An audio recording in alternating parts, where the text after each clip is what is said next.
하나님의 말씀은 레위기 19장 9절에서 10절입니다. 너희가 너희 땅에서 곡식을 거둘 때에 너는 반 모퉁이까지 다 거두지 말고 내 떨어진 이삭도 줍지 말며 내 포도원의 열매를 다 따지 말며 내 포도원에 떨어진 열매도 줍지 말고 가난한 사람과 거류민을 위하여 버려두라. 나는 너희의 하나님 여호와이니라. 어릴 적 살던 고향집에는 저희 아버지가 18살 때 심은 감나무가 6그루가 있었습니다. 늦가을이 되면 감을 추수를 합니다. 그런데 그 감을 다 따는 것이 아니라 꼭대기에 꼭 몇 개씩 남겨두게 했습니다. 왜 그러냐고 물으면 까치밥이라는 것입니다. 내 감나무라 할지라도 내 집에 찾아든 까치도 먹을 수 있게 남겨둔 것입니다. 말 못하는 짐승을 위해서도 자기의 것을 나누어주는 우리 민족들이 가지고 있는 고운 품성 중에 하나입니다. 이스라엘 사람들에게 하나님이 명령을 합니다. 이들은 아직 땅을 차지하지 못한 상황입니다. 하나님이 복으로 주실 자기의 땅을 꿈으로 가지고 살아가는 빈손인 광야인 현재입니다.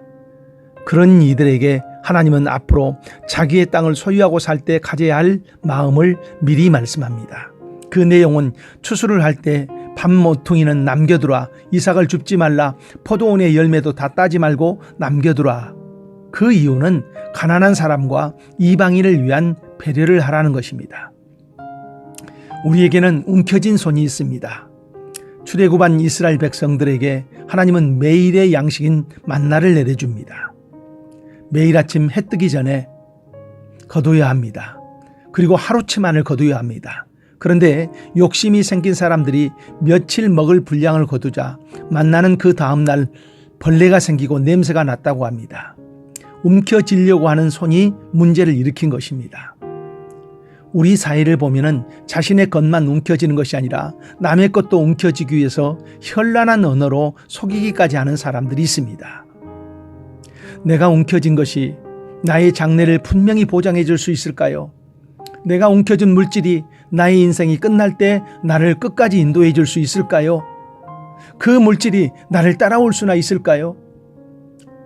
이런 움켜진 손을 갖고 있는 우리에게 하나님은 손을 펼치기를 원하십니다. 사람의 마음은 어찌하든지 더 많은 것을 움켜쥐기를 원합니다. 그런 마음을 가지고 있는 우리에게 나보다 더 약한 사람들에게 움켜진 손을 펴라는 것입니다.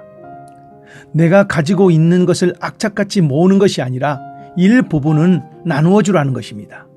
내가 가지고 있는 전부에서 일부분을 약한 자들을 위해서 남겨두라는 것입니다. 이것은 하나님의 명령입니다. 그리고 그 명령을 우리의 사명으로 삼아야 합니다. 그러면은 우리가 손을 펼쳐야 할 대상은 누구입니까? 첫 번째로 하나님에게 손을 펼치십시오. 내 손에 움켜진 것을 하나님 앞에 내드리십시오. 내가 힘 삼고 능력 삼고 지내려는 것이 있습니다. 그것을 하나님께 내드리십시오. 내가 힘 삼고 능력 삼는 것은 오직 하나님 한 분이라는 것을 고백하는 것입니다. 디모데전서 6장 17절에는 내가 이 세대의 부한 자들을 명하여 마음을 높이지 말고 정함이 없는 재물에 소망을 두지 말고 오직 우리에게 모든 것을 후히 주사 누리게 하시는 하나님께 두라고 말씀합니다. 두 번째, 사람들에게 손을 펼치십시오.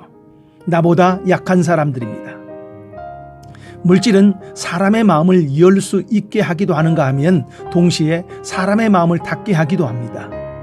물질을 사람의 마음을 열 수 있는 도구가 되게 하라는 것입니다. 그리고 우리가 기억해야 할 것은 전부가 아니라 일부입니다. 하나님은 우리가 생활하는 데에도 그 물질이 넉넉하게 사용되기를 원합니다.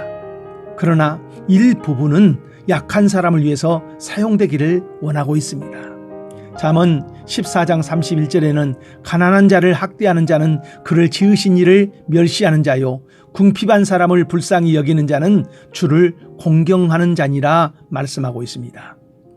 내 주변에 있는 약한 사람들, 그들에게 작은 도움, 작은 힘이라도 줄 수 있는 그런 마음의 여유로움이 우리에게 있어서 우리 사회가 따뜻해지기를 기도하면서 기대합니다. 기도하겠습니다. 하나님, 고아와 가부를 돌보시는 하나님, 힘이 없는 약한 존재들까지도 은혜를 베푸시면서 우리에게도 그런 하나님의 마음을 품기를 원하는 것을 믿습니다. 나를 통하여 작은 위로가 내 주변의 사람들에게, 내 주변의 약한 사람들에게 분명히 전해질 수 있는 하나님의 통로가 되게 하옵소서. 예수님 이름으로 기도합니다. 아멘.